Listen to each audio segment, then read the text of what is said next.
gudaha iyo nabadgelyada difaaca golaha guurtida waxaanu kulan la yeelanay isxog waraysiga oo shaqadii maalmeedkii caadiga ah iyo warbixintii aanu kala qaadan jirnay gudiyada golayaasha iyo hay'adaha nabadgelyadu taliyaha ciidanka booliska iyo wasaaradda dakhliga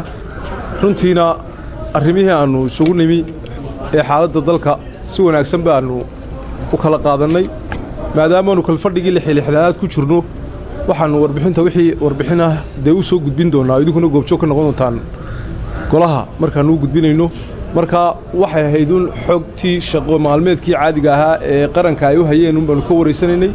intaasaan ku soo gabagabaynaynaa assalamu calaykum waraxmatullaahi wabarakaatuh waxaa saaka noo yeedhay guddiga waxaanu iska wareegsanaynaa xaaladaha nabadgelyo ayaanu iska xog wareysanaynay ee waajibaadka naga saaran wasaaradda arrimaha gudaha iyo taliska ciidanka booliiska wixii warbixin ah iyo wixii aynu weydiiyeen iyo wixii aanu isdhaafsannay si fiican baanu isu afgarannay marka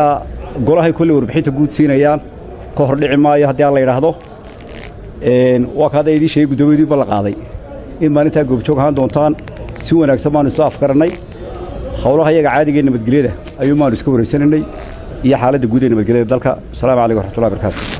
wabarakaatu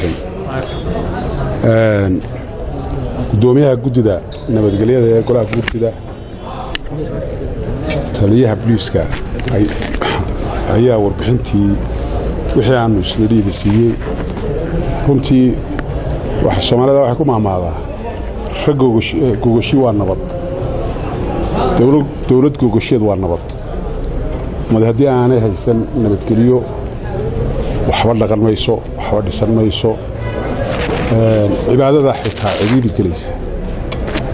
dee iimaankaa laga horraysiiyey nabadgelyada waxaanu ka wada hadlay waxay ahayd nabadgelyada qarankan iyo sidii wax looga qaban lahaa tafaashiisheedana gadaal baa ka heli doontaana kolley golaha guurtida warbixintooda ay ku soo dari doonaan hase yeeshee waxaanu xoogga saari doonaa haddii la yidhaahdo shuruucda nabadgelyada sidii loo hirgelin lahaa qodobka u weynee ka soo aan muxuu ahaa doonina idiin sheegno shuruucdii nabadgelyada sidii loo hirgelin lahaa